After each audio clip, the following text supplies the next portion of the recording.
All right, good morning, everyone. Hello, my name is Kate. Welcome to our Sunday morning class with Guy Finley. We're glad you could join us today. Hello to everyone in the room and some visitors as well. And hello to everyone online. You're in for a great morning or evening, afternoon, wherever you are in the world. If you don't know the format for our Sunday classes, one moment. Sorry about that.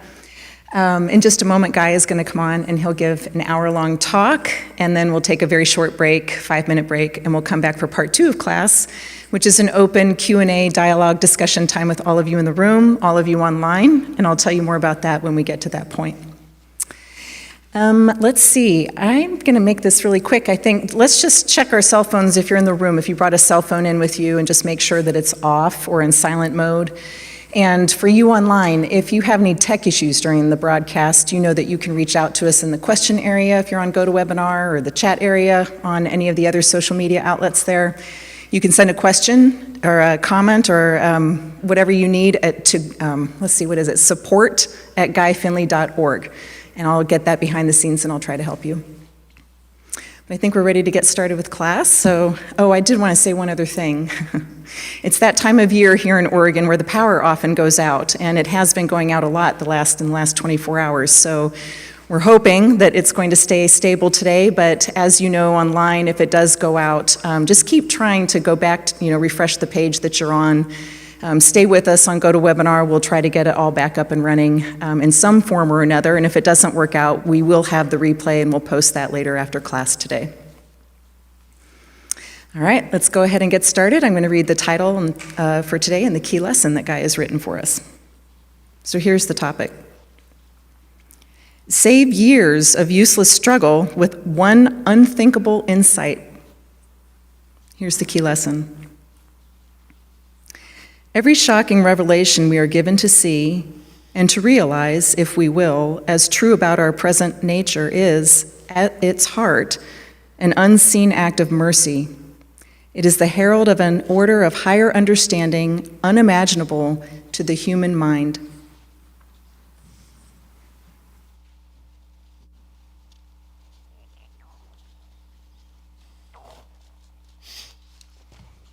Good morning, everyone.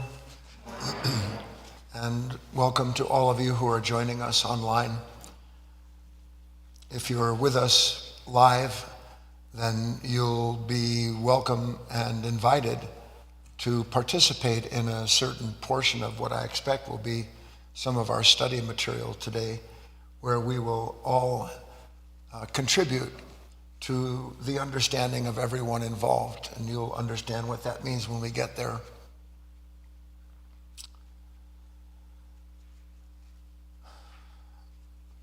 Where to start? I think it's necessary to tell you that you will struggle with what I'm going to share with you today.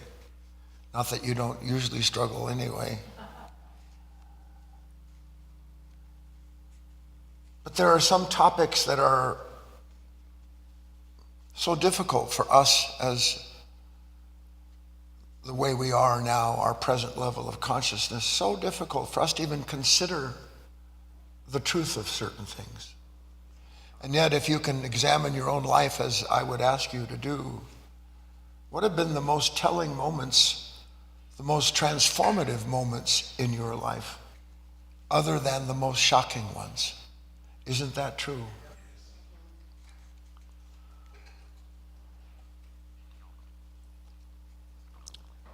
The challenge of a school like this, especially since it's global, is that I speak to men and women literally at every possible level of development.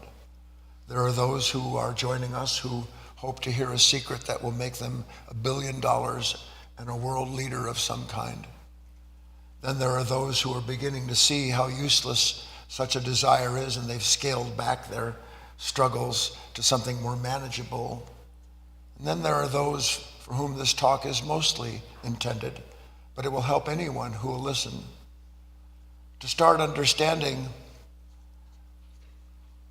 how useless it is to identify and then take part in the struggles that you now struggle with on a daily basis. Human life is a study in the futility of struggle. Look what all of the struggling has brought about on this planet. Struggles always set one against another human being. You may not know it, but your struggle to acquire at the level of that which you believe will make you whole is always at the cost of another human being. It's impossible that it's not. And these things have their own way of working themselves out. Like I said, the challenge is going to be for you to put what I'm going to teach you, show you, the insight I'll give you, especially at the end that leads to an exercise, is to incorporate the new understanding into your life. If you don't incorporate the insights, if you don't incorporate, meaning if you don't act on the knowledge, you're as good as dead in the water.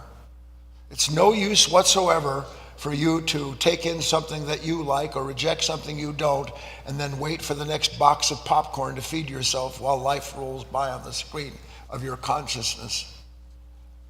So let me get into a shocking idea that we don't understand, but that we will much better when we're done today.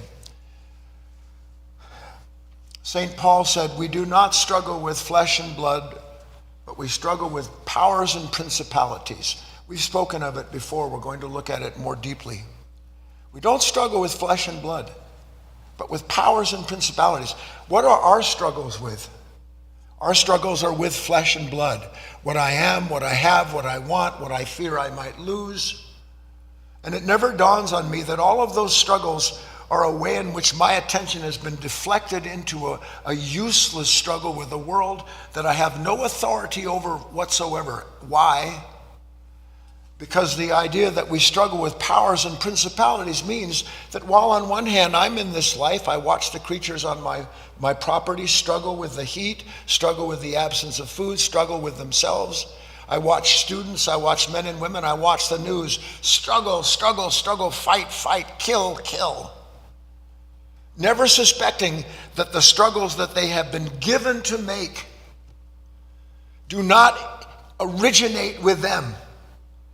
That you struggle for powers and principalities. The actual translation in Aramaic is we struggle to serve a government that we can't see. And for you conspiracy nuts, I'm not talking about this physical government, although I will add that behind every physical government is a government that you can't see. And no man or woman runs the government. They are run themselves by the same powers and principalities that push them to try and acquire that which will make them safe and secure at the cost of everyone else. So as above, so below. But God, do not make this political. What a waste of thought that is. Mr. Howard used to say, if you want to understand human behavior, just realize someone left the zoo gate open. That's the best description of today's world. So let's look at this idea of struggle with powers and principalities instead of what we think we struggle with. Nice deep breath. I'm going to bring you in early. What is the proverbial bang, the starting gun of every struggle that you have ever entered into? It's a simple question. When do you go, and what starts that for you? Chris? I don't want that. You don't know how concisely or passionately she said it. I don't want that. So basically, behind every moment where there is a struggle, it always starts with the onset of what we'll just call a sudden resistance to a condition that doesn't match what we hoped life would be like. Is that fair? So this resistance, which is the same as what Chris said, not wanting the condition. Key question, and then we're going to look at something so fascinating today. I hope that you won't turn this off because we start touching on parts of yourself that are too touchy to be touched. Is not wanting a condition the same as controlling the condition you don't want? Is not wanting the condition the same as controlling the condition you don't want? Or are they actually inseparable? Can I separate the experience of not wanting this moment from not just the moment, but the part of me that comes into it, already insisting how that moment should be. So that my resistance to a condition doesn't control it. My resistance to unwanted conditions validates the sense of a victim who suddenly life is acting against, and now I have to act back against life. In other words, I have to engage in a struggle now with this circumstance that runs counter to what I want. Everybody following me? Yes or no? So first, startling insight, but not the main one. I know it doesn't seem like it's true, but it is not in our power to live without familiar unwanted moments. Don't you think it's in your power to live without familiar unwanted moments? Don't you? I mean, what else do you think about all day long? Other than the moments that aren't the way they're supposed to be, and the things you need to do in order to change those moments, so that then you can have the experience of the self that imagines it actually knows what freedom is, and then captures you with everything that runs counter to those ideas of freedom. Do you see it? It's not in my power to live without unwanted moments. Now, who can tell me why it's not in my power? Anybody? I know you can't. Because no unwanted moment appears for me that isn't born of resisting some condition. And whatever the condition I'm resisting may be, it's that way because I've demanded it not be that way. So I live in this unseen loop of meeting moments I don't want and never suspecting the only reason they're as painful as they are is because I have an idea that they shouldn't even exist. And when the moment comes that I say shouldn't be that way, I never wonder to myself, who is it that meets this moment full of stress and anxiety?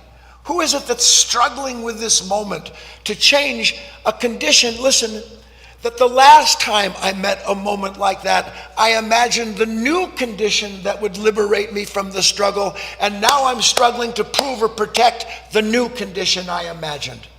Do you see the loop in this? The psychopathic catch-22. And if it's true what I've described to you, and I'll just for a second slow down. Here I am, you've said something, they've done something, the world is like this.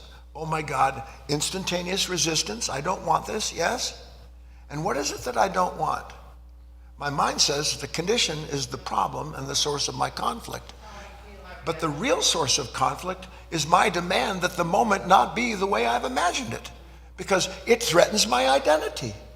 So I never resist a moment that doesn't involve some perceived threat to who and what I think I am that is so real. And how do I know that I'm so real in those moments? By the extent of what I don't want. Please, do you see it?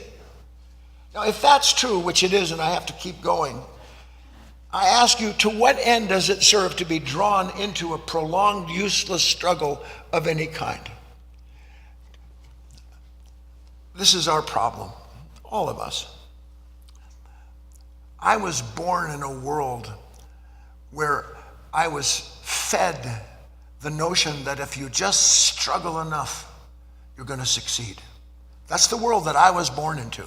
My father was the epitome of it. Now, failing to notice that my father and his father and every father before that have killed themselves to try to prove that their idea of strength and goodness and quality is inherent in the struggle to keep in place those powers and possessions that lend them what they believe makes them as they've imagined themselves to be. Drinking, drugging, the insatiable appetites, the endless trying to manipulate people to get them to be and do what you need them to be and do so you're not threatened by their actions. This includes family, friends, people on the street you don't even know. So I'm so conditioned to believe that the onset of any feeling I don't want. Do you ever have a little sudden anxiety? Yeah. Little sudden anger.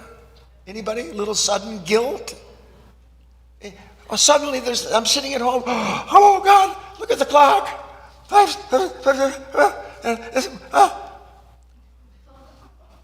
Well, that's what goes on inside.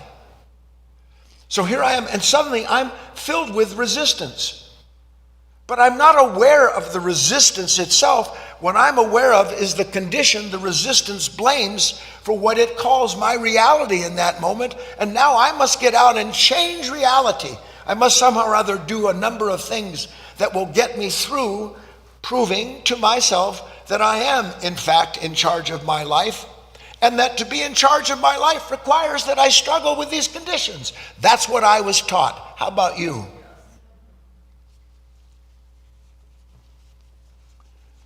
To see that there is a sense of self, to use those words, that meets every last one of those moments where something that it is, please again, I have to ask you to make a leap.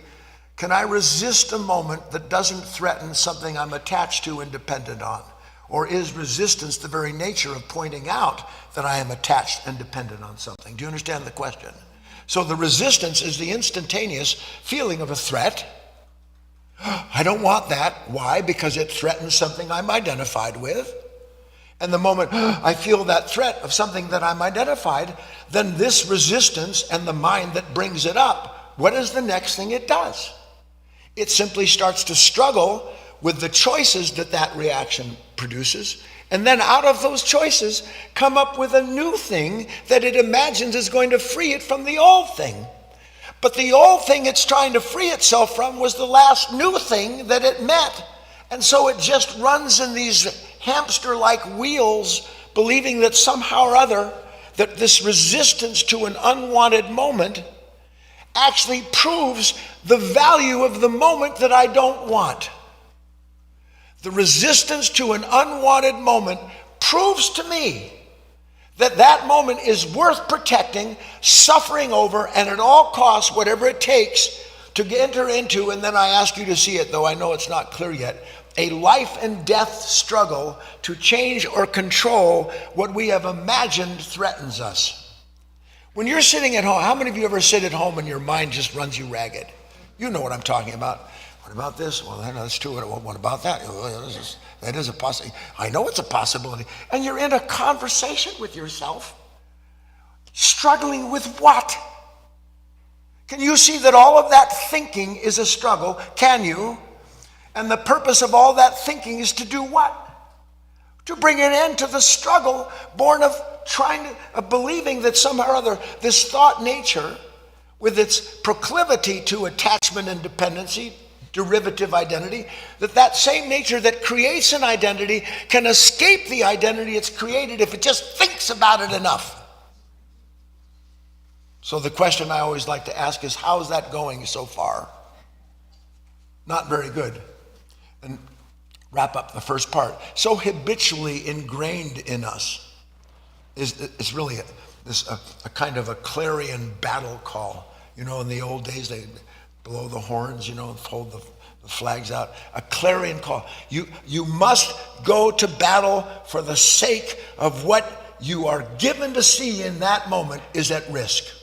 Do you understand? I have to go to battle. I can't just sit here and let you speak about me that way. I can't just let this happen the way it's happening.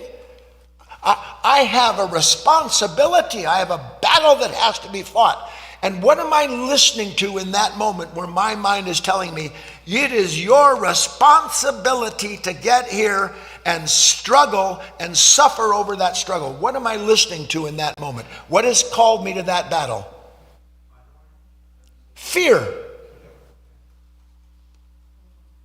Fear, not intelligence. But its capacity to justify and explain these things always calls this terrible need to struggle one more time for the promise of a greater freedom to come. It always sees the freedom it imagines, it identifies with the pleasure, the consolation of it, and so I'm never aware of the fact that what I'm actually serving in that moment, is the powers and principalities. An interior, unseen, invisible, call it spiritual if you want, psychological government, not created for the sake of all and to the equality and the well-being of humanity, but to serve the individual who is identified with that divided mind and to serve it without question, because the way it brings you into its service is to threaten you that you will lose something if you don't do what it tells you to do when it tells you to do it. How many of you can see it? What could be more useless than that? If you understand it. This is where it gets tough, because there's always, how many of you are the exception to all things? Most of us are. I consider myself to be the great exception. Nobody fully understands me. They don't see the depth and breadth of my genius. I'm still waiting to discover it myself, but mostly it's just there. How do I know it's there? By how much I suffer. Now, can you put the word, isn't that kind of an oxymoron? A genius who suffers over doing useless things. So I put together a little list. We're going to look at it, then I'm going to invite you into it. How many of you struggle uselessly? Oh, I can't wait to go through this. I hope you'll stay online the whole time. How many of you struggle uselessly to appease other people? I mean, it's breathtaking, isn't it? But let me ask you a question. Why would I struggle to do something that's useless? Is it useful or useless to appease human beings? It's useless. And who can tell me why it's useless? Anybody? Because you'll never get over the fear of being canceled. You live with the fear of being canceled, not just by this idiotic world. I almost said a bad word. To hell with that. What if my brother cancels me because I won't go along with his whatever it may be? What if my grandchildren, what if I'm canceled because I want to do something different with my life? And everybody says, that's not real what you're doing. I'm going to be canceled. I'm going to lose. They're going to write me out of the will. I'm not kidding. So I struggle to appease human beings that can't be appeased. And what I'm really struggling to appease is this fearful nature in myself that can't stand the idea of being cut off from what it believes will bring it a contentment in a time to come. Do you see it or not? Is that a useless struggle? Yes or no? Out loud. I'm going to get you involved here, because if you'll see it enough, you might actually begin to see where you're involved in a useless struggle you can't see as useless. How about this for a useless struggle? How many of you struggle for social approval? Don't say not me, I'm spiritual. The incessant struggle for the approval of what? For the approval of a world, meaning the moment in which I look at your face or a collection of faces and hope that if it just looks approving enough, I've done something pretty good. And then I can feel good about myself. I'm socially acceptable.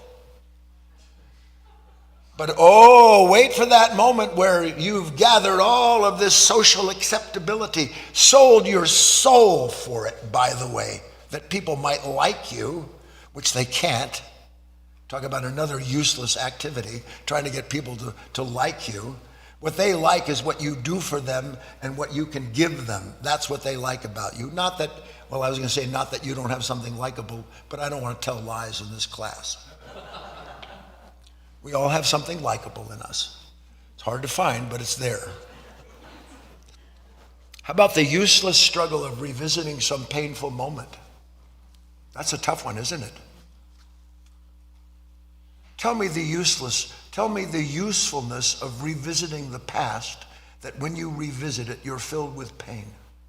Tell me how useful it is to revisit a regret from the past. All of us have done terrible things, haven't we?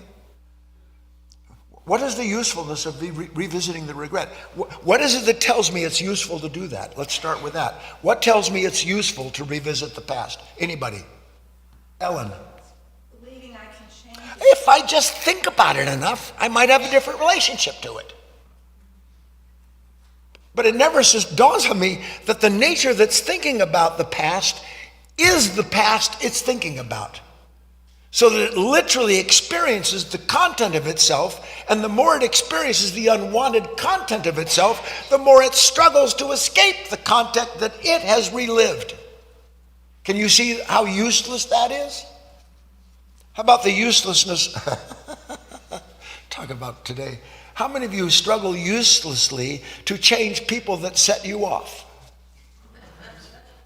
Do you have people that set you off? Do you struggle to change them one way or the other? Yes or no? Do you know what happens when you struggle to change people that set you off? You ensure they will set you off all the more next time. And you know why? Because your resistance to them strengthens their conviction that the way they feel about you is right. You know, you really set me off, okay, Chris? Just to look at you. Yeah, I know, I'm sorry. We've only been together 40 years.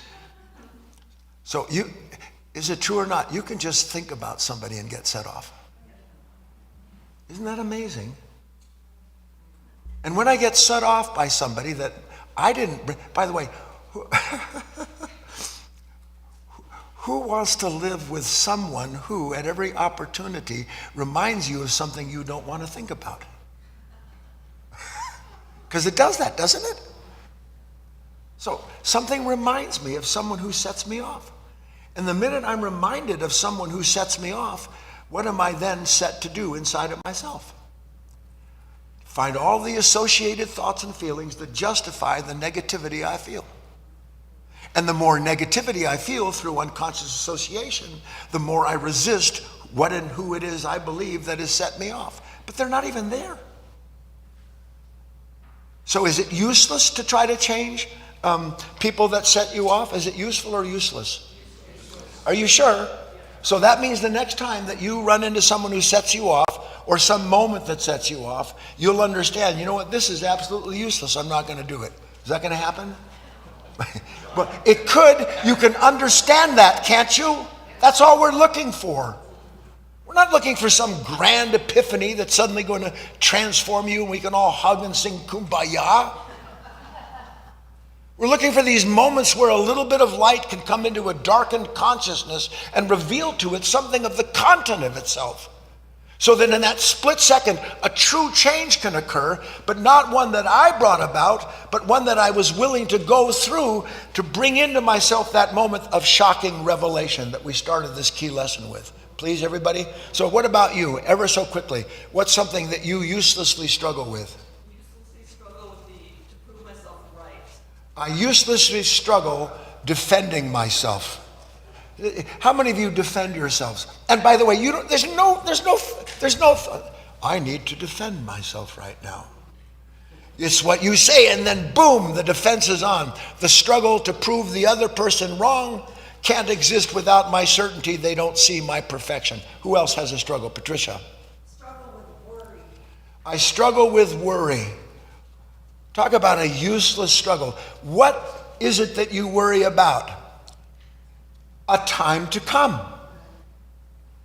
The time to come that you worry about doesn't exist until something imagines something negative on its way.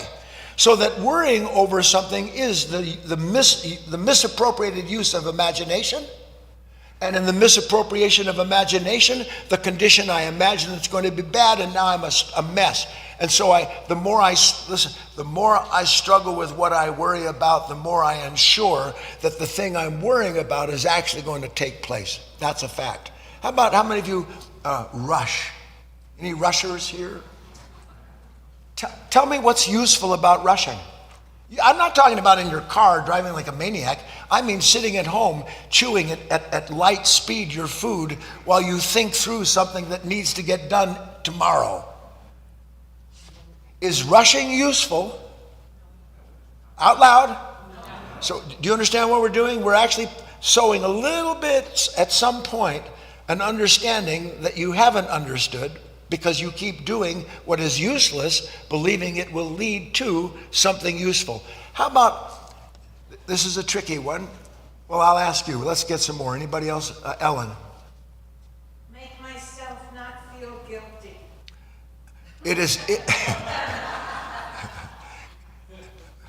What do I do with Ellen? Anybody suggestion here?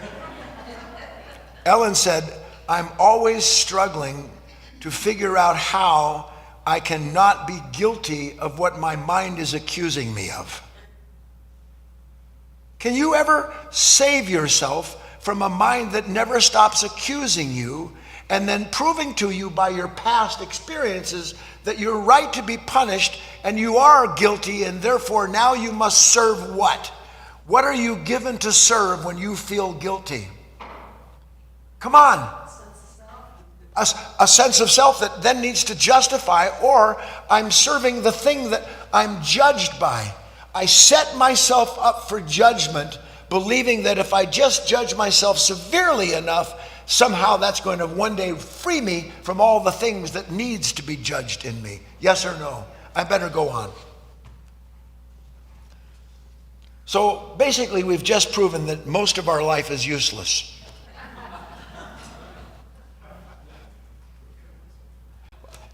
The way we are, I know you don't want to hear it, it's true. Every day, every encounter, met by something that I believe is me, that tells me what to believe in that moment is true. And what it tells me is true usually involves some sense of myself that needs to prove or protect again who and what I take myself to be coming into that moment. So I'm in an unending struggle basically to prove that I am as I imagine myself to be, and the proof that I am as I've imagined myself to be is how much I suffer anything that threatens what I've imagined. Do you see it? Well, now what? It's a conundrum. This is a big important part of this talk. We're making a transition. Because I was thinking to myself, Guy, I'm going to show you how it's a completely different kind of struggle, a real struggle. But before I get to it, I have to bring you to a point where you start to see, well, this all seems pretty useless. You will have to go through that. In fact, if you haven't gone through seeing the uselessness of your particular actions, let alone the sum of them, you haven't made much progress. You still think it's useful to rush. Yes or no? Yes or no? Not sitting here in this atmosphere. How do I know I think it's productive to rush? I do it. That's the first thing that comes to me. How do I know it's, how does defensiveness serve me? Well, it keeps the feeling of myself in place as someone who's been wronged. So you can see all of these things that we do to keep in place a certain persona, they're useless because they do nothing to prove the existence of the person struggling. The suffering doesn't prove that you're real. This is the most difficult thing in the world to understand. Suffering is what proves to me that I exist. And the occasional joy that comes out of overcoming what I'm struggling with in that moment. And that's not to say that there aren't those moments. Because from time to time, you're faced with a certain struggle, and you get in there tooth and nail, and by God, you overcome it. And what do you get to do after you've overcome what you struggled with? You get to struggle with the next iteration of it. So if I take all that into my mind as best I can, I think to myself, holy mother of pearl. On one hand, I understand to some degree it is useless to struggle with these changing conditions, these unwanted conditions. It's useless to struggle with them. But on the other hand, I'm a man, I'm a woman, I'm a father, a mother. I have responsibilities in this world. And how can I not struggle when some people or something depends upon me to keep in place that which I have put together so far? So it is, can you see that this is a kind of a challenge, yes or no? Because you can't, it would be, in one respect, irresponsible to refuse that you, without knowing how or why it took place, has produced a certain set of circumstances that until they are completed leaves you someone who would be bailing out on your own karma. You'd be bailing on it. And if, by the way, if you bail on the world you have created, before that creation reveals to you the reason and the purpose of all of that, you will get worse. You will have more experience like that. It is inescapable. But on the other hand, I have to put into that equation that that's all there seems to be. Because I'm never not without something telling me, you know, Guy, you've got this foundation and you've got these people and you've got this, you got all this stuff, man. You have to do, you got to do the bah. Now, is it true? There is a foundation. Is it true that you have a life and a business and relationships? Absolutely. But it's also true that the way you serve them now is useless. Because all you get out of all of that surface is the opportunity to struggle some more until you drop your body. And if you drop your body having served what is useless in this world, you will not find anything in the next world other than the continuity of that same consciousness responsible for uselessly serving yourself and the world that it has created. So the conundrum is what? What am I going to do? What am I going to do? Suddenly I feel the anxiousness that I have to get this done. This is important. Oh my God, oh my God. And I felt that 100 million times. I felt that fear more times than I can count. Yes or no? Yes or no? Now I've been told, I'm starting to see that all of that resistance is useless. In Ecclesiastes, all who struggle in the field of opposites struggle in vain. Useless. But I can't just drop everything. And I would argue that there is a point at which you will understand you must always drop everything that you, as the resisting one, are concerned with. And instead of picking up what you are given to serve, that government, to begin to understand there's another kind of struggle, another way in which you may serve properly both worlds, so that instead of having the worst of one and none of the other, you're a participant in both worlds at the same time, properly so. So, here's the key question, if you will. It's not going up on the board. To struggle and suffer to make of myself as imagined by cultural conditioning, you understand that? Or agree to be made into something unimaginable. To agree to struggle and suffer to make of myself as imagined by my cultural conditioning, or agree to be made into something unimaginable. Which sounds better to you? I would hope, because the first one's useless. You're afraid because you can't think about what all of this means, that therefore, because you can't think through what it means, you need to fear it. What if what you really need to fear is this notion that you can think through the conundrum you're in at all, and rather begin to realize, I need to see this conundrum, stop thinking about it, and begin to allow this new awareness to act for me. Do you see the difference? So a new kind of struggle is required. Can we see that much? What is this new kind of struggle? Not a useless struggle, a useful one. Is there a useful struggle? Is there a?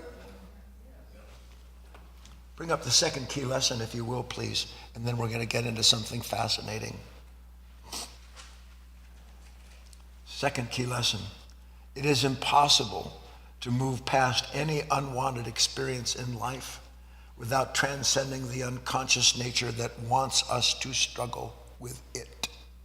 It is impossible to move past any unwanted experience in life. I should have put past, present, or future, without transcending the unconscious nature that wants us to struggle with it. Now look at how the mind works. My mind says that wants us to struggle with it, so I'm thinking about the condition that I'm always struggling with.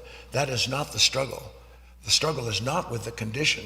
The struggle is with the consciousness that creates the condition and maintains it. That's the struggle. But we don't know anything about that struggle because the minute we feel resistance, the reaction points to a world outside of us as responsible for the pain inside of us, and then we want to struggle with the condition and believe that's going to save us from the conflict inherent in a divided mind. It can't do that. Do you see it with me? So what's this new kind of struggle? Nice deep breath. We're going to look at something I hope that you can let in, at least find something to contemplate about. I'm going to show you something about a much larger life that you are already a part of, but that you don't know. If I'm going to find something that's worthwhile struggling with and for, I'm not going to find it in my present set of thoughts, am I? It's just not there. It's like ragu without the good stuff. Never mind.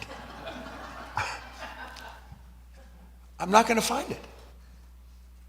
Because all I have to relate to in any moment where I feel this reaction is to the part of myself that has reacted and then wants to justify or tell me what it is I'm reacting to.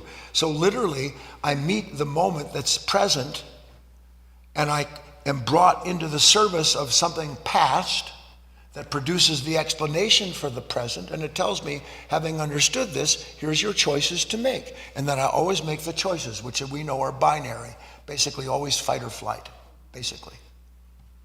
So I can't rely on my own, on what I know right now. That's where a truth school comes into play.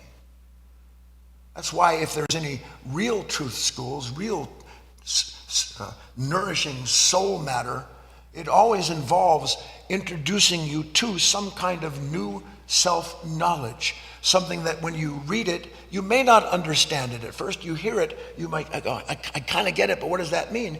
Because in that moment, what you are doing is experiencing something that comes from above into the world below. Not the world below creating what it says is above itself, which is what thought always does, isn't it? Thought, here I'm in a pit and my mind says, throw yourself a rope. Here it is. And then I get hold of a rope in the pit. I can't pull myself up on a rope from inside the pit. I need to have actually something come in. Truth schools allow you to have new knowledge that when you begin to think from it, see it, you begin to be able to look at these moments from a new understanding. Now, the new understanding doesn't mitigate the old circumstances, but it does give you a fighting chance to look at that through new eyes that will allow you a new understanding of what you didn't understand before. Do you understand? I'm going to give you one of these ideas. Try and see it with me. We know, do we not, and we've said it before, that moment of resistance, everybody following that sudden feeling of contraction? We know for a fact that resistance that we feel cannot be separated from the revelation of whatever that impression is that came into me. Something is active, and it strikes something passive in me. We know that can't be avoided. There is no getting around the union of what is celestial and earthly. There's no getting around it. It is part of existence. You look at nature herself. I don't have time to go into it.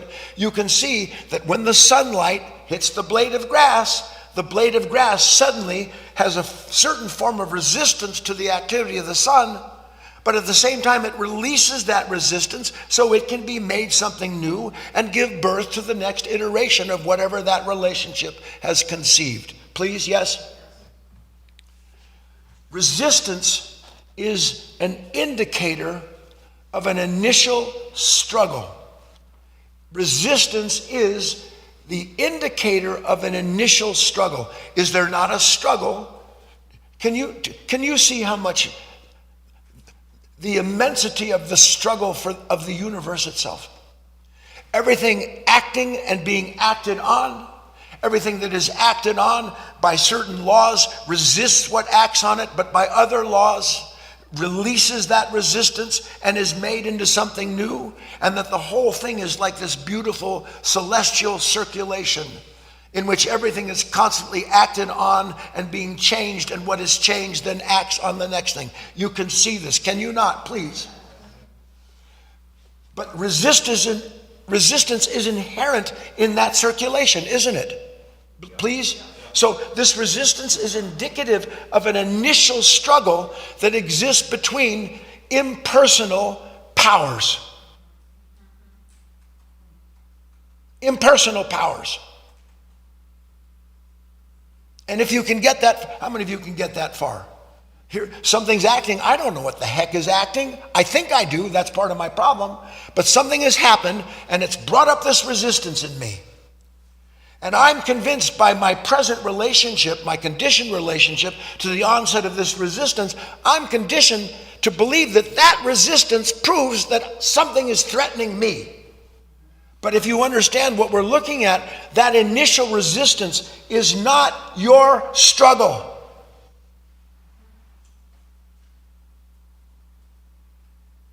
Oh, how liberating if you could even get a taste of it. Resistance. Why? Because something divine has brought about some form of necessary reconciliation in a nature that isn't finished. And so that by karma, I am the expression of something that is constantly newly being conceived. And if I would participate in the new conception, instead of rejecting the impression that proves to me something's acting against me, then in that moment I would be a human being who understands when I feel this fear, this anxiety, this resistance, I'd understand, hold on a second, I can feel the resistance, but it doesn't belong to who and what I've been. It is part of what I am and can be used appropriately.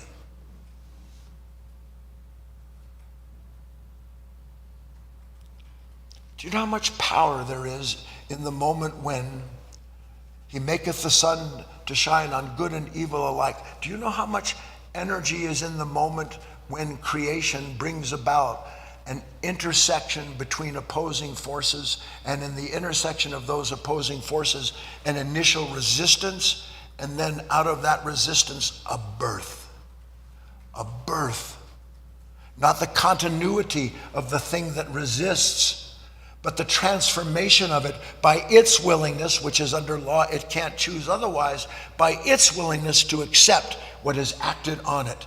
Because that's what brings forth a new conception. Only that's natural in nature. We live in an unnatural relationship with this resistance. Because what's the first thing that we do when we feel resistance?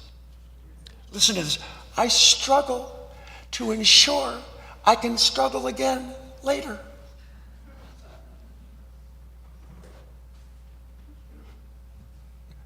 Do you see what we're coming to? Oh God, oh God. And it's like that. You may not hear it, and sometimes it's a little louder than other times. Would you agree with that much? Yeah.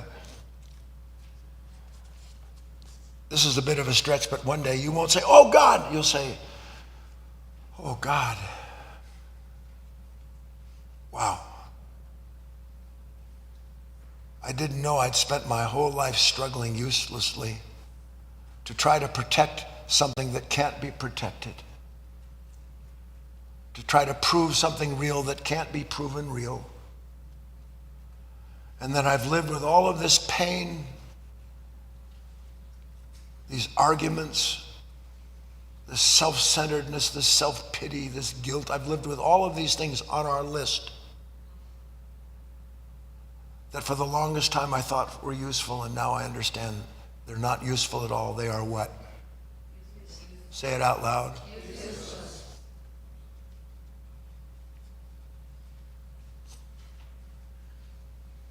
Now the last part of this, because we have to bring it in, because I'll hear when we have our dialogue, there's no question about it. So here I am, and there's no moment. Did you know that before I finish the word that I'm about to say, something like a quadrillion invisible particles have pierced your body?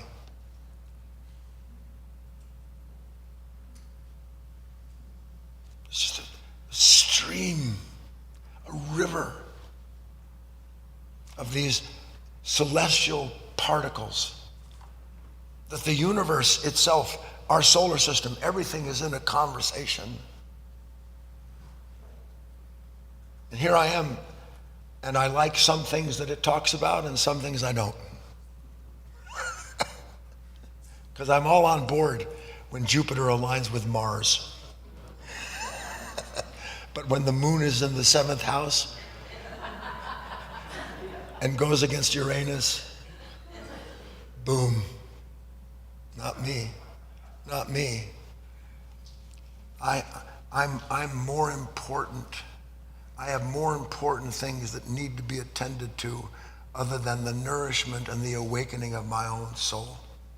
Because that's what we're talking about.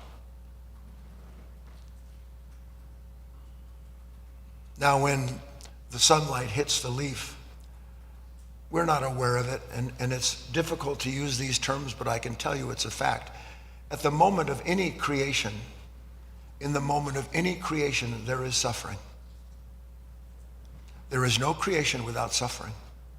None. You ever become observant enough of nature, you'll understand nothing isn't constantly being acted on, giving up its life that it might be born, that it might die to give life to something else. There's no moment when that isn't happening in nature. As above, so below. That means that when this sunlight strikes the leaf, that there is a relationship that involves, as we've described. Do you know that you wouldn't see the color of anything? There would be no color, there would be no visible forms if it weren't for resistance. It is resistance that gives rise to the appearance of forms and to colors, and hence that giving rise to forms and colors gives rise to your sense of dimension, to your response to beauty. There'd be none of that without resistance. Do you see it, please?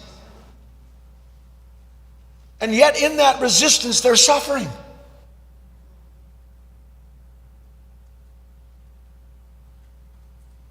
So that means that the onset of this suffering, the onset of this resistance, now as we are, does what? It brings about a certain disturbance in the system because there is a spirit, a divine suffering, a divine crucifix, if you want to use those words. Something is being crucified that something new can be born. That's what rebirth is. It's never not happening. But when that happens in me and suddenly I feel this disturbance, this resistance, this mind does not allow that suffering and the awareness of that resistance to produce the new nature. Instead, it seizes onto what it calls the source of that resistance, and then it rejects it and names for itself what it needs to release itself with and from. Please, can you see this with me? What I'm trying to get to you to understand is what is useless is to imagine a world without suffering. Buddha himself said it. Christ himself said as much. But to imagine a world without suffering always begins with me imagining a time when I won't be suffering anymore, and that's the source of my suffering. Isn't it? So I have to be at peace with the fact that when I suddenly feel, what about this, what about that? I have to be at peace with the fact that there is suffering inherent in that moment. It is in the moment itself, not in me, but in the consciousness that is being acted on.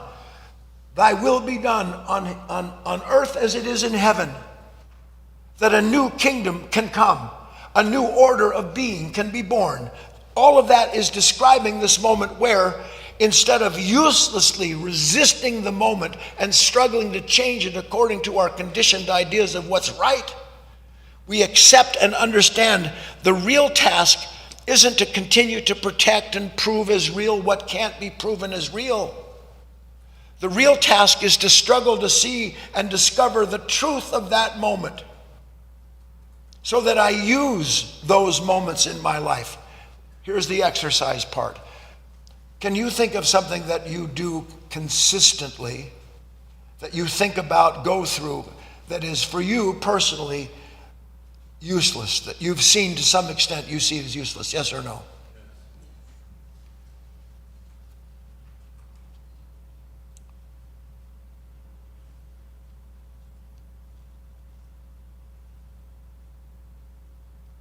Do you know why it's useless for you to think about others the way that you do? Because you're not thinking about them at all. You're thinking about the idea you have of them, and you find pleasure in thinking about who and what you are and what you mean to others or what you fear others may take from you. Find one thing that you do that you suspect is useless. Shouldn't be hard. And make that one thing the thing that you now struggle with, but not struggle for the continuity of it through the continuation of this unconscious nature that's terrified to live without that thought, that's terrified to live without that struggle. Imagine, I am terrified not to struggle against something that I have proven is useless to struggle with. I'm terrified to do it. And how do I know? Because the next thing I know, I'm doing it again. It's like I'm a machine. And by the way, you are. I'm a machine. This happens, I do that. I do that, it causes this. This causes me to act that way. And so I literally am the reincarnation of an unconscious nature that never stops recreating itself in its own image and then wondering why it has to constantly protect the image that it has made. Do you see it? I'm in a struggle as best I can to see the part of me that feels the fear. I'm in a struggle as best I can to recognize, you know what, God, how many times have I sat in this chair at my office desk? How many times have I been in this car? How many times have I looked at the news and felt, I gotta go find out about this, I've gotta do that? How many times have the thought of a person come into my mind? And the exact same behavior. Exact same struggle. Even if I manage to change the conditions that I'm struggling over, I'm still in a struggle. Yes or no? So the new struggle isn't to try to prove or protect what you feel you have to struggle against. The new struggle is for you to become aware as best you can of the truth of yourself in that moment, so that at least you have a chance to see something in me that I know I shouldn't struggle for wants me to struggle for it. That government is calling me to serve it. I can't serve it anymore because I understand that in its service I'm stealing from myself, my own development. I understand that. Now, I have to act as best I can. Do not think to yourself what a mistake you make if you think, oh, I got it, I'm going to now struggle. I'm going to struggle not to struggle, which is, by the way, in one respect, the true struggle. Not the struggle to struggle, the struggle to see. Not the struggle to struggle again, but the struggle to discover the nature of something in me that never stops struggling. This is the freedom and the insight that I promised. The one thing is that you make that discovery, how useless it is to continue struggling with the things that you struggle with. Because if you even suspect that, last comment, where does all of my energy go in an unwanted moment? Where does all of my energy go in an unwanted moment? Where does it go? By the way, out the door. No, I'm going to keep it inside. It's not going out the door. I'm going to retain this energy, this attention. I'm going to understand that this resistance has not come to bring me pain. It has come to reveal to me a nature that doesn't know anything else to do but be in pain when something challenges it. So resistance becomes the source of revelation instead of servitude.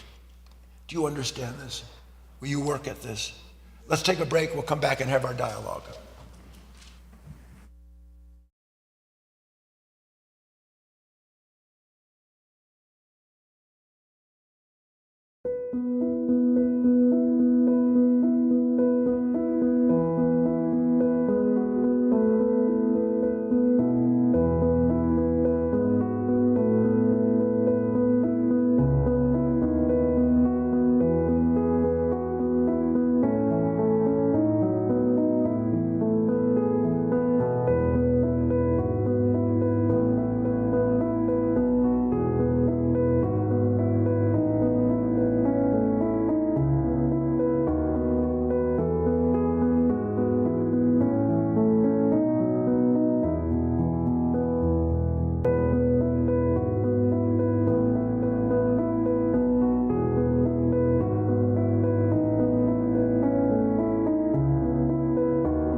All right, I think we're ready to go and get started with the second part of class. So go ahead and take your seats if you're here in the room, and take your seats if you're out there online too.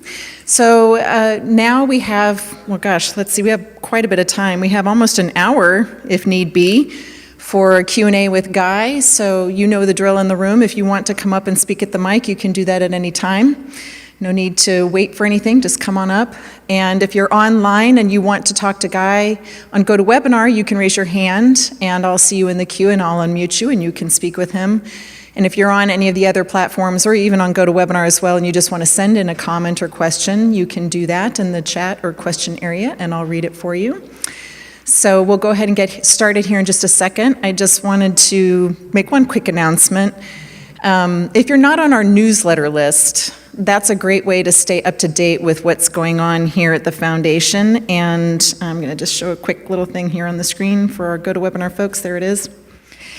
So you can go to guyfinley.org/newsletter and you can sign up and you'll get a nice weekly newsletter with our weekly key lesson and then of course letting you know about all the events that are coming up. You can get signed up for all the various classes that we have. We have meetings on Sunday, Monday, Wednesday, Friday, Saturday. Did I get it all? I think so. Go ahead to the events section on our website and you'll find information about that as well. And we do also have work party each month at the end of the month where we have an extra live stream with Guy, and we have our holiday banquet coming up in December. Should I even be talking about that now?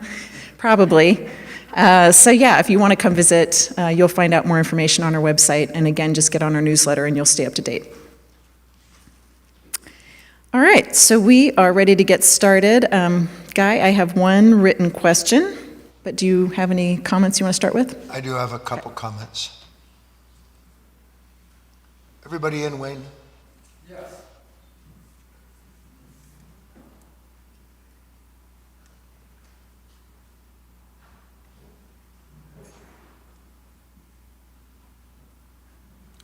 So as I've often said, it's very difficult to incorporate everything into 50 or 55 minutes. The overreaching ideas that have to be taken into context in order for any real change in the way we see and think about these things to take place. And as if to prove that, my brother, who I'm very glad is here visiting, came up to me right after the talk. He was kind of excited. He's a very respected oncologist, a doctor. A good mind, good heart. And he was saying, you know, he said, this that you're talking about, I said, this is built into us. This is our DNA. He said from the primordial soup where the first thing appeared, it had to struggle to survive. If it didn't struggle to survive by eating other organisms, by dividing, which is a struggle, and going through all that, then he said, I wouldn't be here. I didn't like the illusion, but we get it, right? The struggle. Then we can see through time, here we go, so this, whatever it is, and I have no truck or interest whatsoever in any of in the study of the past, and quotes, save to use as something contextual. Here we are as human beings at some point, and now we're living in caves and making fires if we've gotten that far, and there's mastodons and saber-toothed tigers and other miscellaneous creatures that, like the first organism ate the organism, it wants to eat me, only now I'm a bigger organism than I was when I started. And I'm getting bigger all the time. And so from there you progress, and now we have to struggle to grow food, struggle to harness, catch animals, nurture the planet. Struggle, struggle, struggle. Yes, yes or no? You can't escape that struggle. I have to have clothes, I have to have food, I have to have a place to live. I'm a human being. It is a required struggle as a human being to provide for myself, not to have others provide for me, by the way, these things. And that brings us to where we are. So now I want to introduce to you an idea that will help you go and integrate that into what we discussed. I didn't have time to put this in the talk. We are at once, as human beings, as it is said, Scripture, east and west, made in the image of God. And by the way, the image of God is this, Adonai, is the I am that is ever present, within which all exists or ever will. And even that limits it, but that's what this God is. Made in the image. So, God as love, as these evidentially through rays of creation manifesting all this various creatures and nature, we can see that God is in fact a creator, that everything that is created comes out of a creator of some kind. You don't have to be religious. So as a human being, I am at once, as part of the process of this struggle and the evolution of the imagination and intelligence connected to the struggle, I am as human. I can create. I can create. If I get something in my mind, if I imagine something, I am given as an aspect made in the image of God, I am given the authority and the power to create, as a creator, what I imagine will make me whole and happy. Now, at a certain point, first I'm struggling just to imagine a place where there's not rocks in the field and where I can drag an anchor or something through it to make crops. Then I'm all these things evolving. And then at a certain point, I get to the point where I can create. But instead of creating what I need to live, now I create what I need to prove myself as someone who lives.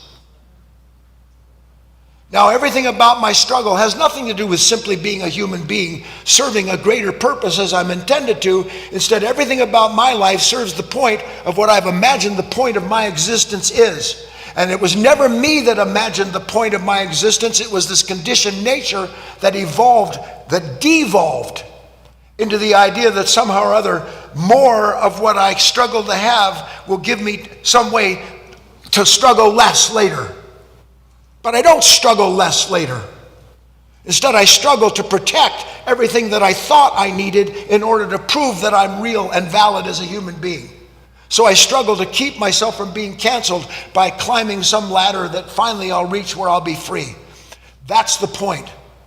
Because I am at once, indeed, I'm given the power to create, but what if I'm given the power to create to bring me to the point where I finally see, you know what? I can create anything other than my own freedom.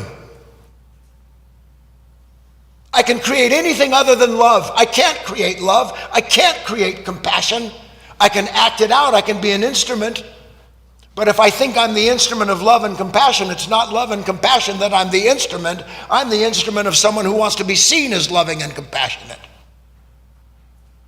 So we get to the point where we realize, again, I know I talk to every possible level in the world. Do I want to keep making myself in my own image, or do I want something that is unimaginable to make me into what it needs so that I can be a true human being?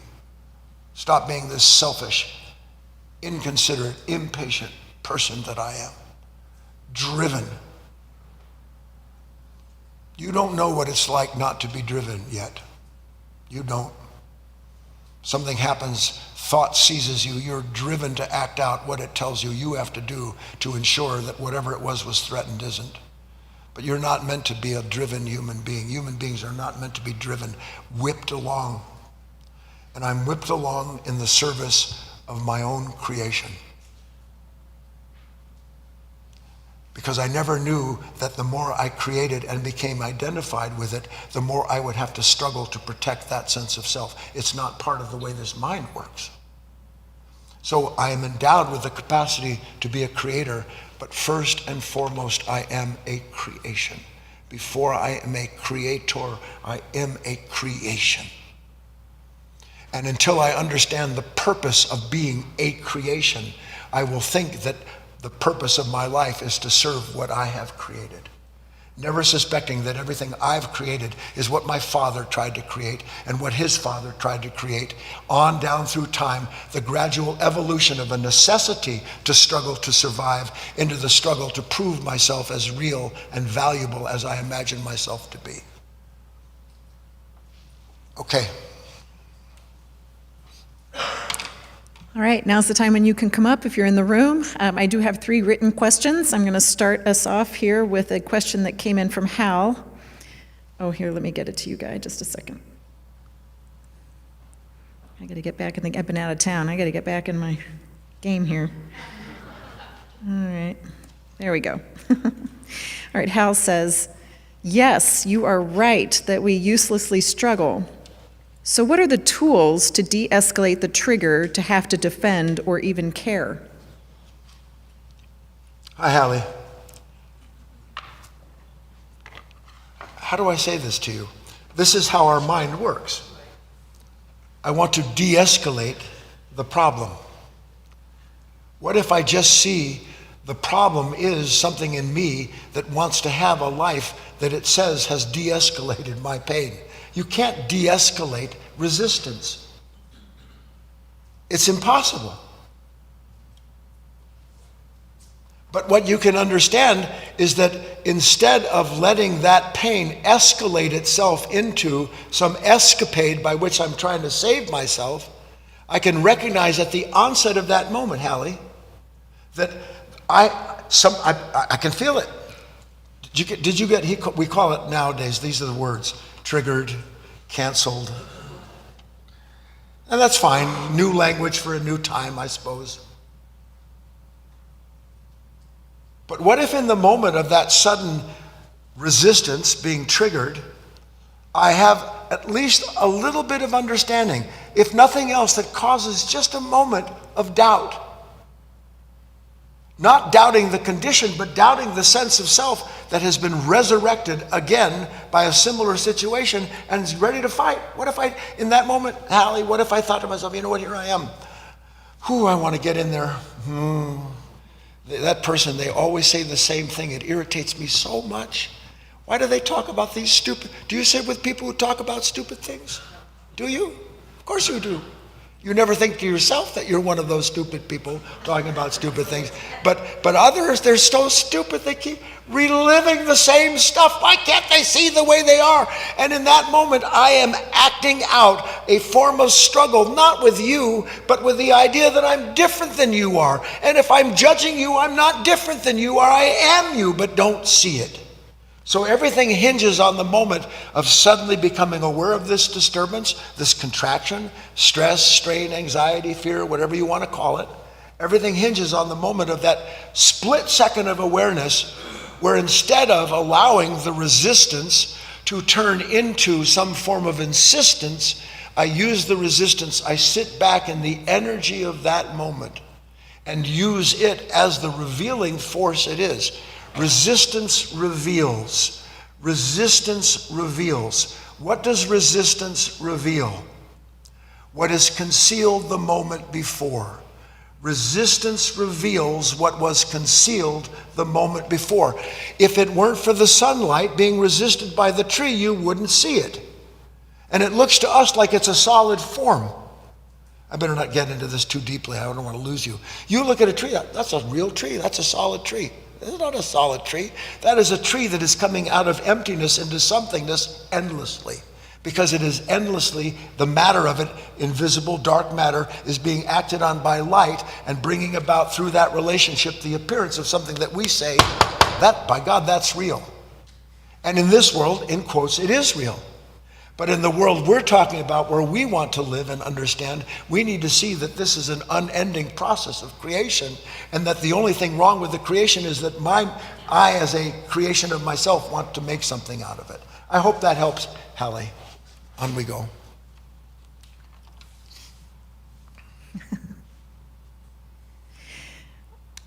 All right. Sorry, just reading. All right, here we go. Here's a question from Juan. Hello, Guy. Thank you very much for your teaching. I don't know if this question is appropriate, but who crafts the unwanted moment? It does not seem that the unconscious nature picks the event randomly, for it causes the exact type of needed struggle. The match is perfect. Is this karma? Yes. That's exactly what it is. We love good karma.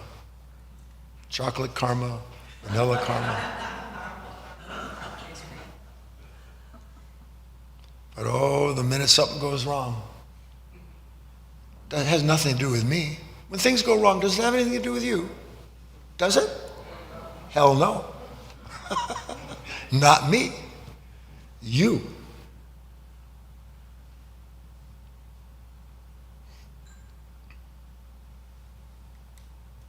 I know it seems like a lot to take in, and that's in part because of the way this mind, you struggle to escape the time that you have made in order to become what you believe you should be.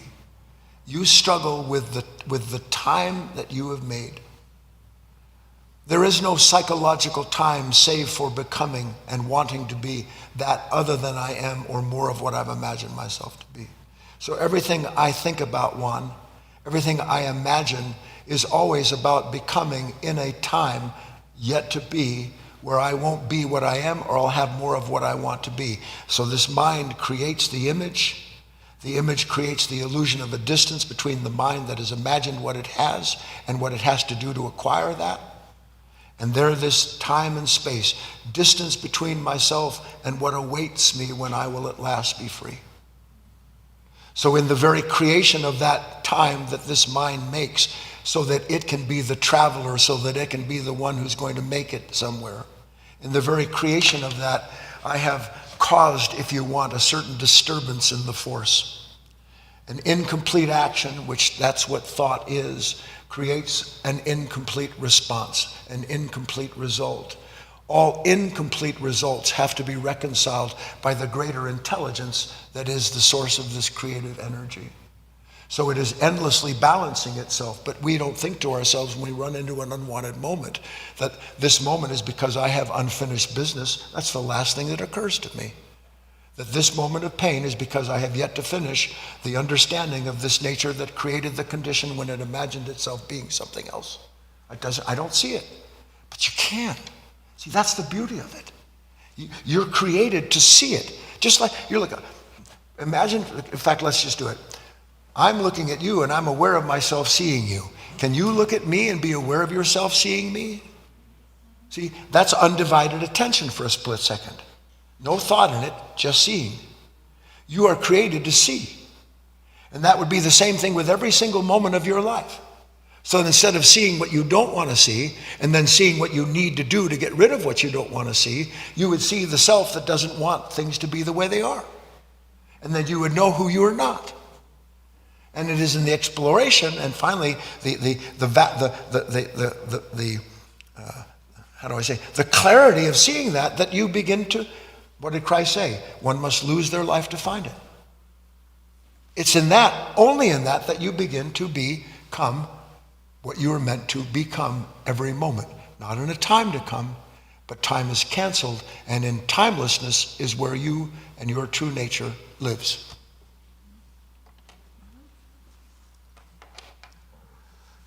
All right, we're going to move on to the next question. This comes from Frida. Frida says, "Hello, Guy. I can see that all the time the unconscious is taking over my life. I was thinking this morning, it is just like a drinking addiction. Mm-hmm. Every day you have to be conscious of not getting back into that addiction. Every morning you see you wake up negative, and I try to be aware so that I start the day off right. Do you also have an exercise to start the day consciously? Thank you so much for all of this wisdom." Frida. Hi, Frida. The analogy is very apt. And we can use our mind properly. So here I am, I'm addicted to whatever I'm addicted to. And all human beings are addicted to something. In the end, the true addiction, believe it or not, is not to substance. The true addiction is to the sense of self. that confirms itself through the substance it ingests, thinks about, acts from. So I have an addiction. Now, if you've ever been an addict, if you've ever been on any kind of program, which by the way speaks volumes for this planet, because most human beings, if they haven't been on one, they need to be.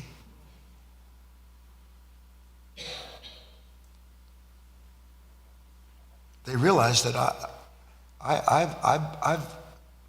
thought that this drink, this drug, this ambition, I thought that this power, this possession, this position, I thought when I first imagined it, when I first imbibed, took it into myself, I thought it was going to free me.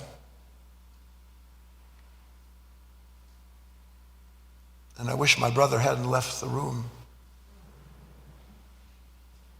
When I was a young man, I had early success as a composer. My partner and I, we were the first two white guys ever to sign with Motown Records and Joe Bett Publishing, and it was the greatest thrill of my life to be given money. I couldn't imagine it, to make money, make a living, writing music, like a joke. But there I was. And within a few years, I became fairly successful at it. And then within 2 years after that, I was sitting at my piano at home in a beautiful place, and I was pounding my head on the piano, crying.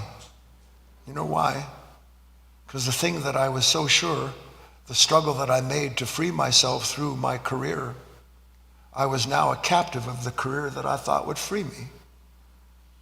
If I didn't create, I didn't make money. If I didn't make money, I couldn't live where I live. If I don't live where I live, what will people think of me?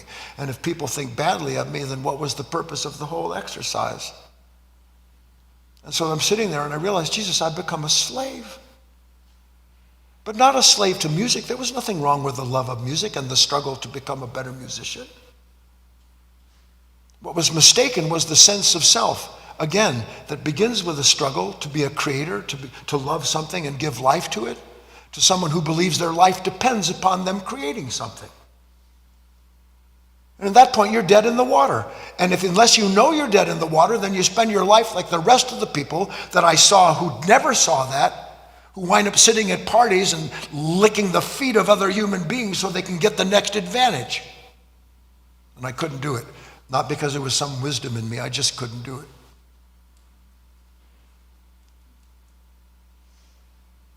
So here's this addiction, this struggle, Frida. I start simply, I don't think to myself, this is going to be a problem. No one takes a drink and thinks it's going to be a problem. But the next thing I know, my entire sense of self, the whole homeostasis of myself, the whole balance of it, has now become shifted left or shifted right to where I require this or I require that, because without this or that, I'm disturbed, never suspecting that I imbibed the first thing I did to bring about an end to a disturbance. So the more disturbance I try to escape, the more dependent upon I become that which helps me escape it. Do you understand? Kind of a word salad there, but I got it out. So when does the addict stop?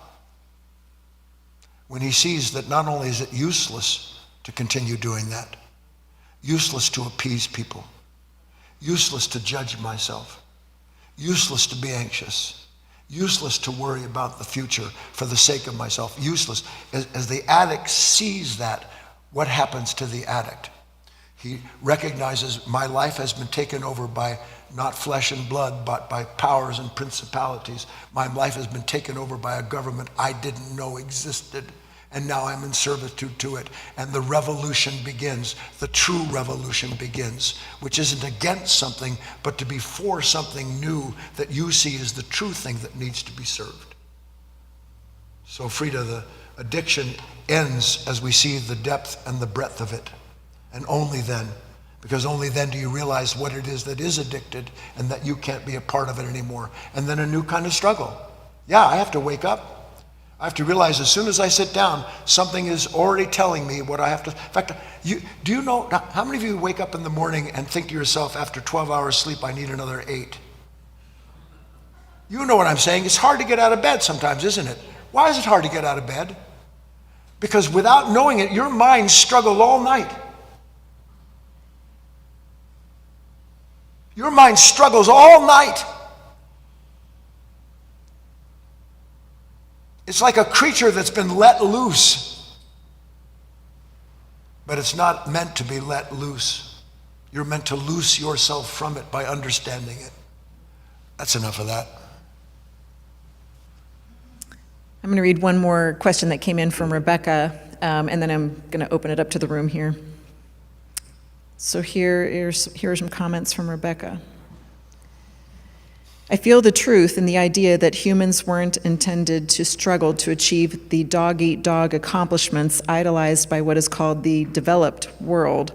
I'm curious about cultures that may actually live in a different manner, closer in flow with divine principles. I guess the crux of this rhetorical question is there hope for this world? Not sure what I'm searching for, but would appreciate Guy's comments.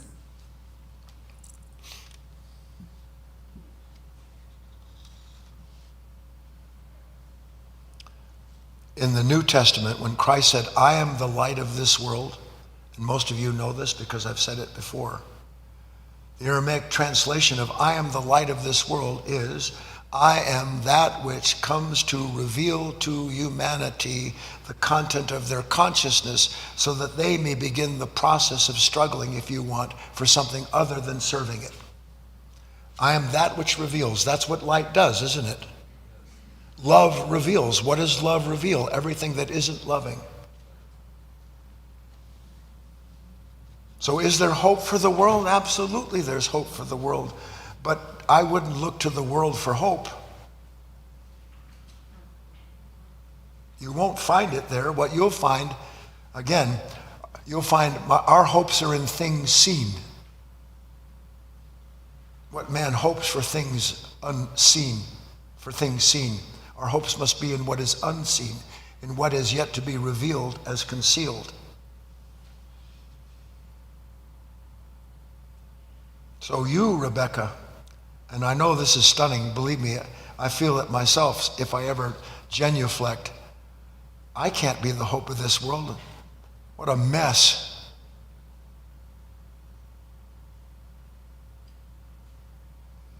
All this corruption, all this selfishness, all this anger, this greed, this fear. Those who see the truth of themselves are the hope of truth in this world.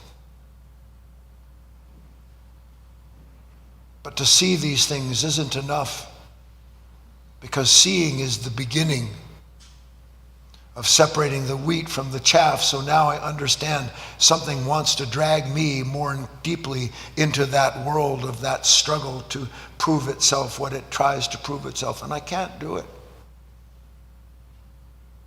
And I can feel, and you will, it'll be inescapable as you work. I don't know where this goes.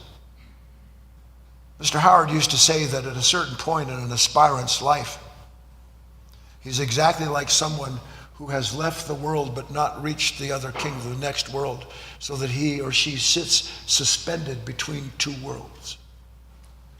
Where I'm drawn to one world that I can't see. I can kind of imagine it. I've felt something of it. I've felt some of the gravity of a goodness that I want to be a part of. I've felt some of that. But I can also feel the draw, the temptation of the world that I have come from. And it doesn't want to let me go any more than the Pharaoh wanted to let go of the Jews. You have to sit there in that suspended space and as best you can struggle with the temptation to be drawn back into what denigrates you, that struggle. And the more that energy isn't misappropriated in the constant recirculation of a reincarnated nature, the more you cease from reincarnating that level of self, the more you become the incarnation of the next kingdom, of the next order of understanding, and then you are drawn inexorably. That's the other thing I want to tell you. There is a point in your work where there won't be any question for you anymore about what you are and what you're doing on this planet, because you will have been drawn into the gravity of a completely new kind of goodness. And it's unmistakable. And the way you'll know is that it is stronger than the gravity of what you've left behind. Doesn't mean you're not tempted, doesn't mean you don't fall and fail. It's inevitable. But you begin to understand. And isn't there a struggle? Imagine something suspended between two bodies. Aren't both of them pulling on it? Yes or no? The kingdom of heaven pulls on the soul. The kingdom of the earth pulls on the human animal, pulls on the animal nature. You must decide which it is that wins the struggle. Leah was going to come up. Oh, good. I'll let her do that. A couple hands went up. Okay. Just stay here. Just another 10 minutes or so, okay? Hi, my name is Leah.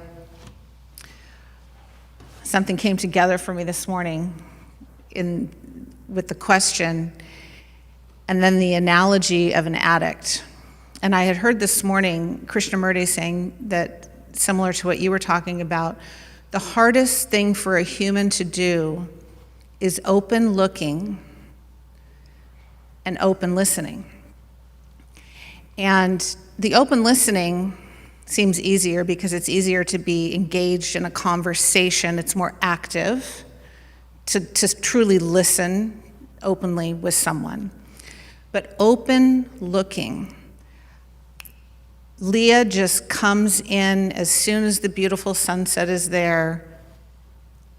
It's there for a second, that moment, and then Leah comes in analyzing it, judging it, trying to recreate it. When did I see that last time, etc. And the addict.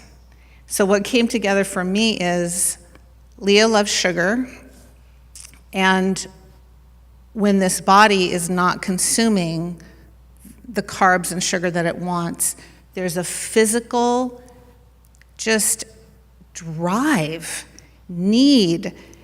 It's opening cupboards. It's going, yes, eat that. No, don't eat that. Yes, oh, something in between. This constant struggle. And that physical drive, it's the same type of thing that comes into open looking. It just hits, and off it runs. And to keep coming back to the present, where do I want to be? In both instances, it's really the same. What I'm feeding the body physically, what I'm feeding the mind, there's something the same in that. Before you can have your life, Yeah. you have to understand you don't have it now. That's the bottom line. Yeah. It is impossible any other way. And it is when Christ said one must give up their life to lose it, to gain it. Yeah. That's what the sacrifice is. I didn't know that I'm sure that I'm me because I have these loves and I have these hatreds. I have these wants and these not wants. That's me. And then one day you see, you know what, none of this starts with me. It's there before I get to the cupboard. It's driving me to the cupboard. Stop it. But it's exactly the same with the physical. I know. I know. That's what I saw. It's unbelievable. I know. Yeah, okay. Now you have the chance for a real struggle. Not the struggle to make your body the way you want it to look, but the struggle to see something in you that not only believes the body should be this way, but that is dedicated, on the other hand, to all the pleasures that ensure it won't be what you want it to be. All right, we'll go to 11:15, just so you know, online. I have a question that came in from Roy. I'll go ahead and read that. Okay. Roy asks, is it necessary to sing praises to God, telling God how wonderful He is? I grew up in the Christian tradition, but I've never felt like doing that. Am I wrong for not praising God like that? People get together in these gatherings, whether it's in a mosque, a church, a temple,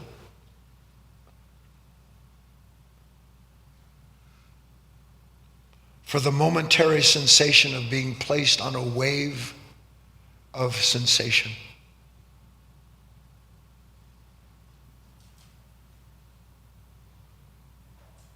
There are times when you might look out at a beautiful day and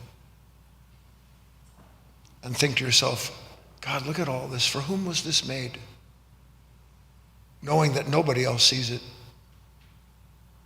But then the moment of that awareness of the beauty is the praise of God. You don't have to sing praises to God to be grateful for his presence and his appearance and the way in which it's revealed to you. And there are times when you may want to say, thank you, God. And there's nothing wrong with saying, thank you, God, for the things that you've given me. But it must be tempered with the understanding that when you say, thank you, God, for the things you've given me, and in that moment you're simply feeling a sense of yourself because of what you're identified with, then really what you're saying is, thank you, God, for the pain that's going to come later, for the fact that I'm not going to be able to keep or protect this the way I imagine I have to. And then finally, to bring all this to, you'll say, thank you, God, for opening my eyes. But you won't say it. You won't need to say it. You'll be the embodiment of it. Rebecca asked me, where's the hope of this world? The hope of this world is recognizing that you've been placed in it as a very special part of it. That's a fact. No other creature on this earth can understand that it has within it heaven and earth. No other creature. And no other creature is capable of making the sacrifice that heaven, the will of heaven, might be done on earth. And what is the will of heaven? What is the will of love? Other than a new union and a new birth. What is the will of love other than a new union and a new birth? A new conception. And that is your role on this planet. And that is your struggle, your true struggle, to participate in that. And the only way you participate in that true struggle that gives birth, new birth, that causes rebirth, is by dying to yourself, by seeing in yourself what Leah was suggesting she's starting to see. Then you're doing something. Then you're suffering properly, voluntarily, consciously, instead of unconsciously suffering to serve useless things. That it? We have two hands up. Two hands. We'll see if we can quickly fit you both in. Let's go for it. Let's go for Nick first, and then we'll see if we can get to Isabella. So Nick, I'm unmuting you. We will do Nick and Isabella, and then we'll call it. Go ahead, Nick, are you there? Thank you, Kate. Yes, thank you. Guy, thank you so much. I'm just going to reduce it real quick. I got to turn down. There's two things you said, Guy. Hold on. At the very end, gravity.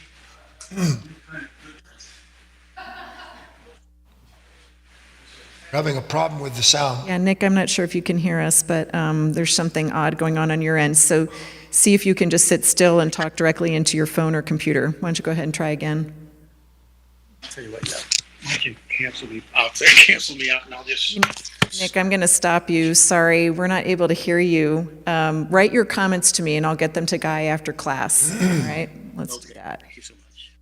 It's just making incredible noises, Nick. Yeah, sorry about that, Nick.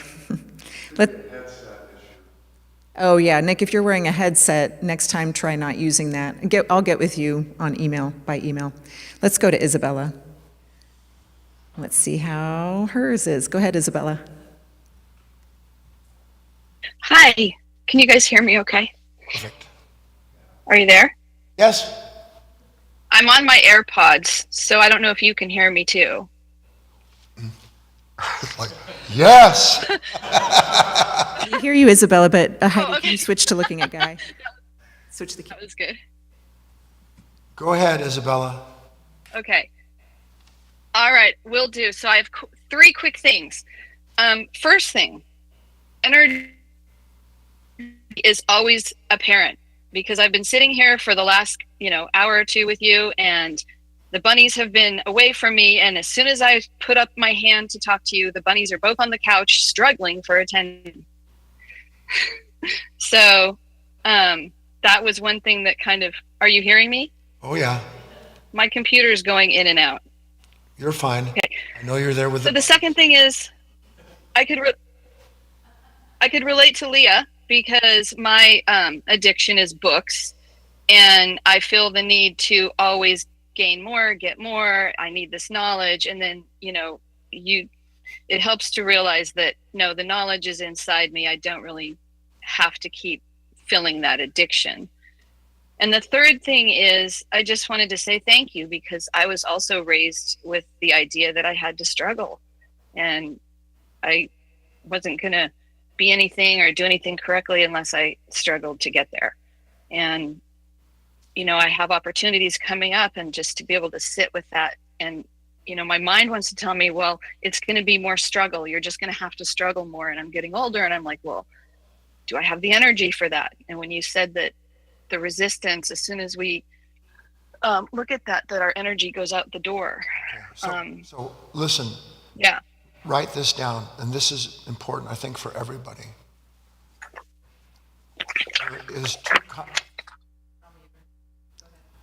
There are two kinds of struggle. We've been talking about them. I'll summarize it.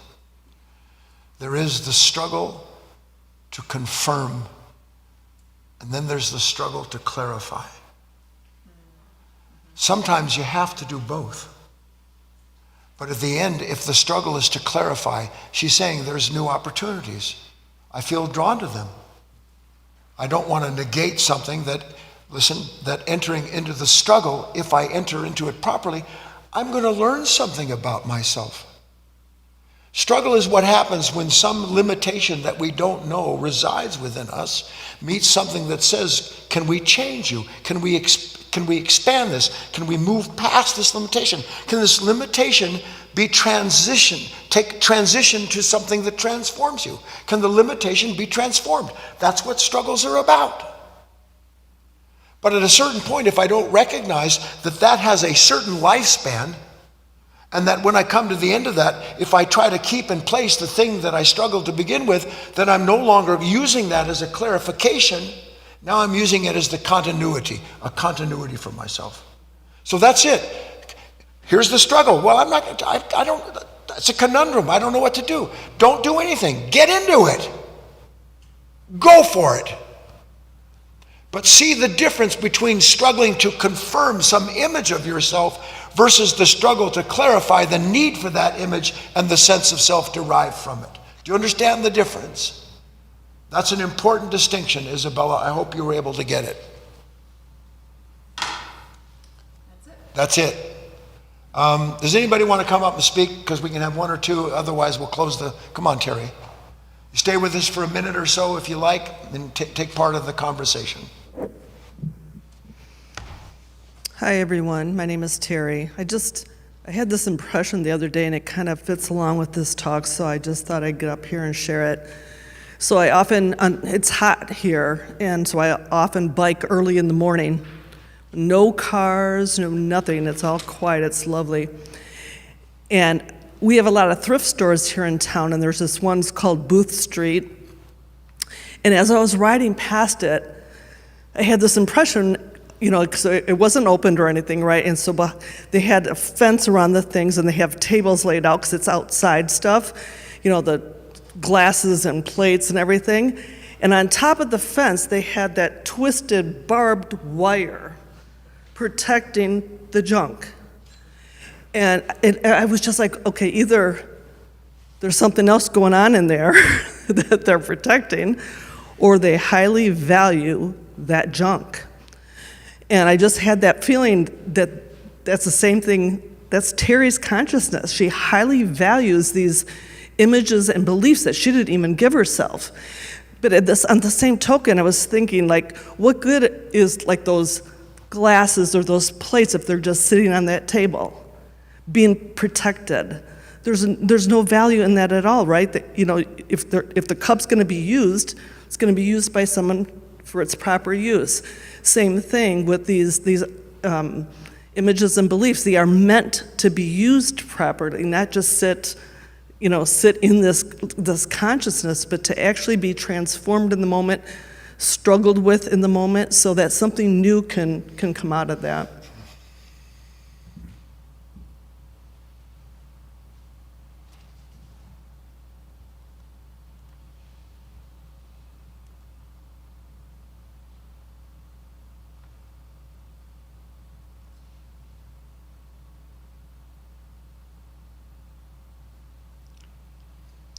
Use every moment that you can, including this one, to participate in this awareness in which you are not only appearing,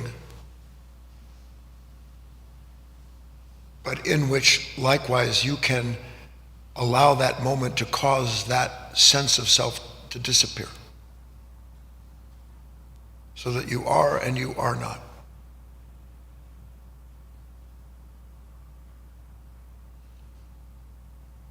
That's freedom.